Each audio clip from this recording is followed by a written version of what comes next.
26 points to 20 in favour of Huddersfield. Fair enough. Obviously, I think Wigan are going to win. And you're probably right. I wouldn't be turning up there expecting us to lose, really. And we've got some players back. I'm not sure how many of them will play the second game in a week on the comeback trial. Maybe some of them won't, especially after the heat of last week. But I feel we've got a bit more guidance now, and that should help our defence as much as anything else, really. So I think we'll be able to contain Huddersfield well enough.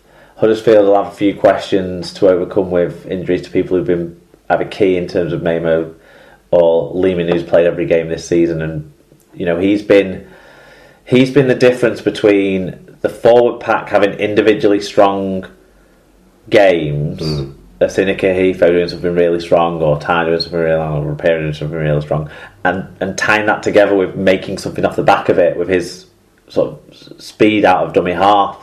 I think they won't have that the same with him if he's going to miss the game, so that could be interesting. And I think Wigan will have enough in the outside back position to score some points, and hopefully with the organisation skills of some of the players who've got, and the grit and determination of John Bateman, who never stops. Love it. 30 points to 20, Wigan. Fantastic. Hull FC take on Wakefield over at the KCOM. Something's happened at Wakefield the last couple of weeks. There's just been this kind of downturn in their performance, and I think Hull will be buoyed by their performance against league leaders Castleford, albeit in the Cup.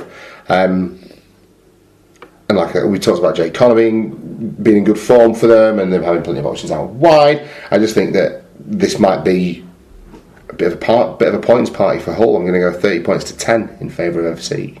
I think Hull will win too. I'm not sure by how many. To be honest, it really depends on how much Wakefield want to show that there's a grit there, there's a determination there, because they didn't really show too much of that resilience against Salford. But I think they'll probably get a few more chances themselves than they got against Salford in this one. And Hull maybe will be slow starters in this game. I'm not sure, and they don't finish too many games well. But I'm starting to see something better about their 80 minutes. So I think they're going to win it. I'm going to go 2018, but it could be 30-10, like you say. There you go. So the Sky game is Leeds taking on Castleford down at Headingley, and I'm plumping for the away side. Castleford like to get up for this game, and have pumped Leeds a couple of times, and I know Leeds are going to be looking for a bit of vengeance.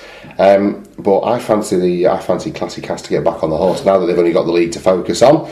They can start doing that with an away win over at Headingley. Look, the weather's going to be nice. We should see lots of points. I'm going to go 36 points to 28 in favour of the Tigers. I am going to go for the home side.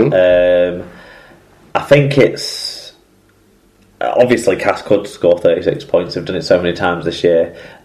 Leeds will have a few bits of extra motivation, but not, they don't have to look back much further than that absolute tonking they received at the start of the season, do they, for an extra motivating factor in this one. Castleford maybe might be licking the wounds a little bit, and are down on numbers a little bit in the forward pack, certainly in terms of explosivity.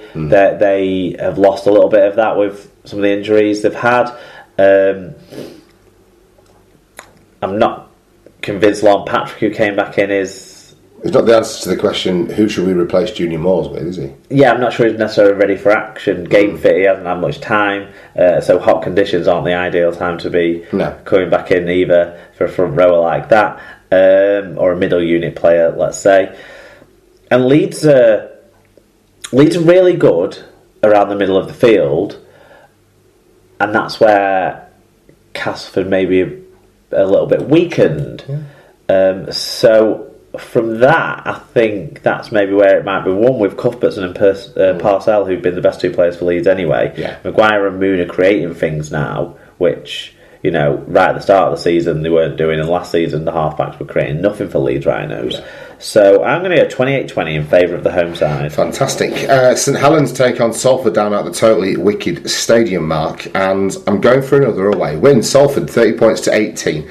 They're just, as I say, going about their bit. We've talked about it, they're a bit under the radar because of the Castleford phenomenon, but Salford and that team and the way that they have the structures that they operate within is fabulous. And St Helens are a bit hit and miss at the minute, so I expect Salford to go and put a real good shot. It could be that we get this case where Salford have a blip night and Saints roll out the party wagon, but I just don't think so based on what I've seen from either side. I think Salford have got a very, very strong pack that will be more than the match for Saints' supersized pack. And as I mentioned before, the way that they run their structures and the lines that they get those players going allows them to play a very kind of organised form of rugby league, but they execute it well, and when they get high levels of completion, you tend to see them winning. So, yeah, 30 points to 18 in favour of Salford. Yeah, I'm going Salford too, a little bit closer, 24-18. I found this one really tough to pick.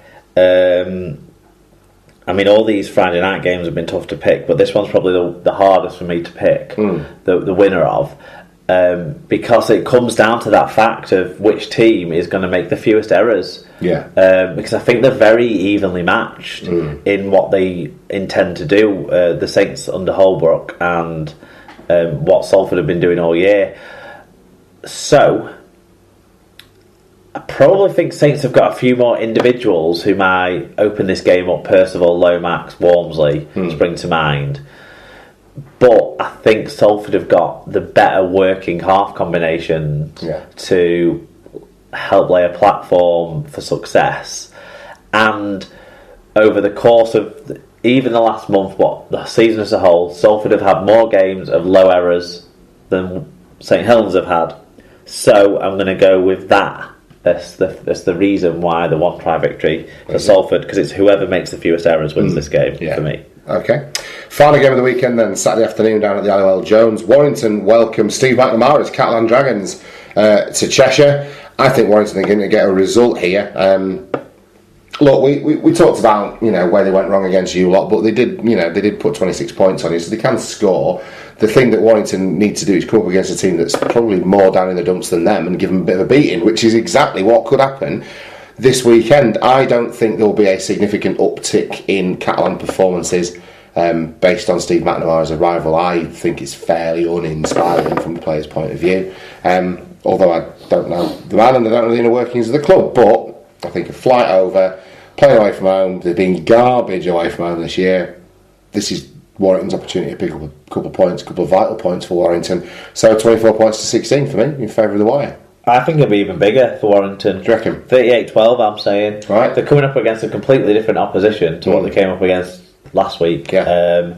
This is not a reinvigorated side from what I've seen so far. Obviously, the new coach might make a difference, but I think it's a big difference that needs to be made, especially when you look at the teams that Catalan have been putting out. Now, they've had a bit of a break, so maybe they might be getting some players back, but I've not read about what players are coming back into the side. Obviously, we don't see as much Catalan news in the media because of them being a little bit further afield, but I've not seen anything to suggest there's much in the way of players coming back, and they've been woeful.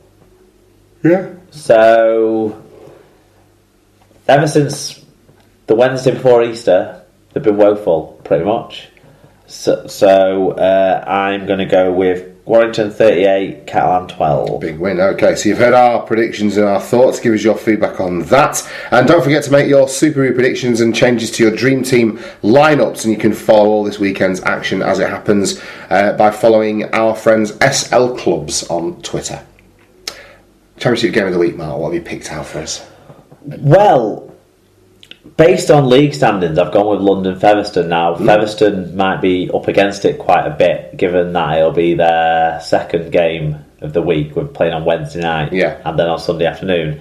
However, for a largely part-time side, it just means a training session less. Yeah. And this stage of the season... No, it doesn't, because obviously it's a lot more physical than that. But this stage of the season, they should be able to run through all the structures and that sort of stuff well enough. It just depends how the bodies recover from the game on Wednesday. But they'll be motivated by getting a spanking from London at Blackpool. Yeah.